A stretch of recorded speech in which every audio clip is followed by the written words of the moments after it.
வணக்கம். நான் சுதர்ஷன் மகேஷ். சமீபத்தில் தான் தில்லி யூனியன் பிரதேசத்தினுடைய தேர்தல் நடந்து முடிஞ்சுது.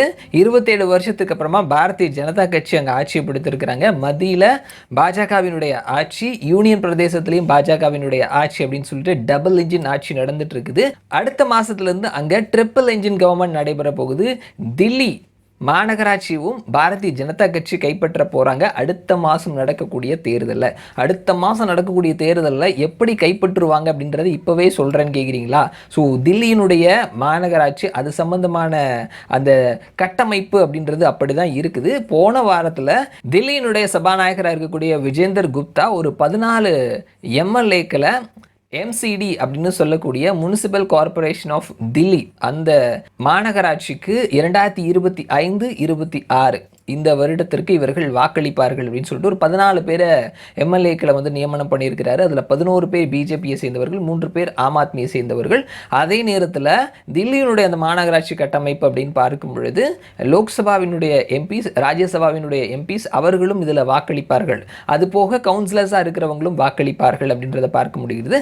தற்பொழுதைய நிலவரப்படி அங்கே யார் எவ்வளோ சீட்டில் இருக்கிறாங்க அப்படின்னு நம்ம பார்த்தோம்னா மொத்தமாக இருக்கக்கூடிய 250 சீட் ப்ளஸ் ஒரு 10 நியமன இடங்கள் அப்படின்னு சொல்லிட்டு ஒரு 10 இடம் இருக்குது. அந்த 250ல் ஆம் ஆத்மி 114 இடத்துல இருக்கிறாங்க, பிஜேபி 116 இடத்துலையும், காங்கிரஸ் 8 இடத்துலையும் 12 இடம் வேகன்சியாக இருக்குது. இந்த 12 இடம் அப்படின்றது அவர்கள் லோக்சபாவில் அதே நேரத்தில் தில்லி சட்டமன்றத்திற்கு போட்டியிட்டதுனால அந்த 12 இடம் அப்படின்றது வேகன்சியாக இருக்குது.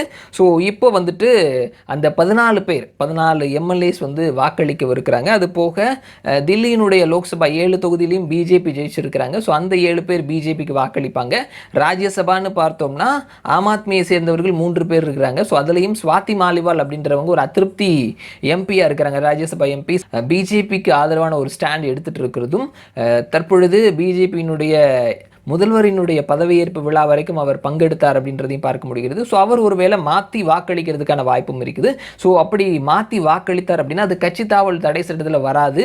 அப்படி தான் தில்லி முனிசிபல் கார்பரேஷனினுடைய விதி அப்படி தான் சொல்லுது. ஸோ அவர் மாற்றி வாக்களித்தால் கூட அது கட்சி தாவல் தடை சட்டம் அந்த மாதிரியான விஷயங்களை எந்த விதத்திலையும் அஃபெக்ட் பண்ணாது அப்படின்றத சொல்லியிருக்கிறாங்க. ஸோ அடுத்த மாதம் ஏப்ரல் மாதம் தான் இந்த எம்எல்ஏஸ் 14 பேர் லோக்சபாவுக்கு தேர்ந்தெடுக்கப்பட்ட எம்பிஸ், ராஜ்யசபாவுக்கு தேர்ந்தெடுக்கப்பட்டவர்கள் வாக்களிக்கவிருக்கிறாங்க. தற்பொழுதைய நிலவரப்படி பார்த்தோம் அப்படின்னா அங்கே மெஜாரிட்டிக்கு தேவை 132 இடங்கள். ஸோ பிஜேபிக்கு தற்பொழுது கைவசம் 116 கவுன்சிலர்ஸ் இருக்கிறாங்க. அது போக 11 எம்எல்ஏஸினுடைய வாக்கு, 7 லோக்சபா எம்பிஸினுடைய வாக்கு அப்படின்னு பார்த்தோம்னா 134 மெஜாரிட்டியை கிராஸ் பண்ணிடுறாங்க. ஆம் ஆத்மிக்கு தற்பொழுது 114 ப்ளஸ் 3 எம்எல்ஏக்கள் ப்ளஸ் 3 ராஜ்யசபா எம்பிக்கள்னு பார்த்தோம்னா 120 இடங்கள் தான் இருக்குது. அண்டு காங்கிரஸ் 8 இடங்கள் பெற்றிருக்கிறாங்க. ஸோ தற்பொழுது நிலவரப்படி 132 அப்படின்ற மெஜாரிட்டியை பிஜேபி கிராஸ் பண்ணுறதுக்கான வாய்ப்புகள் தற்பொழுதே தெரியுது. அப்படின்றதுனால ஏப்ரல் மாதம் நடக்கக்கூடிய அந்த எலெக்ஷனில் தில்லியினுடைய மேயர் போஸ்ட்டை பிஜேபி கைப்பற்றுவதற்கான வாய்ப்பு இருக்குது. ஸோ மத்தியில் யூனியன் பிரதேசத்தில் தில்லி மாநகராட்சியில் அப்படின்னு சொல்லிட்டு ட்ரிபிள் என்ஜின் கவர்மெண்ட்டை தில்லியில் செயல்படுத்துறதுக்கு பாஜக ரெடியாக இருக்கிறாங்க அப்படின்றத பார்க்க முடிகிறது. தேர்தல் அடுத்த மாதம் நடக்க போகுது. மறுபடியும் நான் உங்களை இன்னொரு வீடியோவில் சந்திக்கிறேன். அது வரைக்கும் நன்றி.